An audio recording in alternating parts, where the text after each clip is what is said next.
Polling stations حساس قرار دے دیے ہیں۔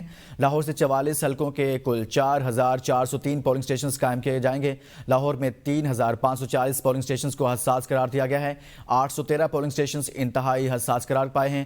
حساس پولنگ سٹیشنز کے باہر پولیس کی اضافی نفری کے ساتھ آرمی کے جوان بھی تعینات کیے جائیں گے۔ جی بالکل، الیکشن کمیشن نے عام انتخابات 2024 کے لیے لاہور کے 90% پولنگ اسٹیشن حساس قرار دے دیے ہیں۔ ذرائع کے مطابق لاہور سے 44 حلقوں کے لیے 4403 پولنگ اسٹیشن قائم کیے جائیں گے۔ لاہور میں 3540 پولنگ اسٹیشن کو حساس قرار دیا گیا ہے۔ لاہور میں 813 پولنگ اسٹیشن انتہائی حساس قرار دیے گئے ہیں۔ لاہور میں صرف 50 پولنگ اسٹیشن نارمل قرار دیے گئے ہیں۔ حساس پولنگ اسٹیشن کے باہر پولیس کی اضافی نفری کے ساتھ آرمی کے جوان بھی تعینات کیے جائیں گے۔ تمام پولنگ اسٹیشن پر CCTV کیمرے نصب کیے جائیں گے۔ لاہور میں 14 قومی اسمبلی اور 30 صوبائی اسمبلی کے حلقوں پر پولنگ ہوگی، اور تمام کے تمام کو سیکیورٹی انتہائی الرٹ کرنے کے لیے وہ سیکیورٹی ذرائع الیکشن کمیشن کے ساتھ رابطہ کر رہے ہیں، اور تمام تر معاملات کو الیکشن کو یقینی وہ بنانے کے لیے CCTV فوٹیج نصب کیے جائیں گے تمام پولنگ اسٹیشن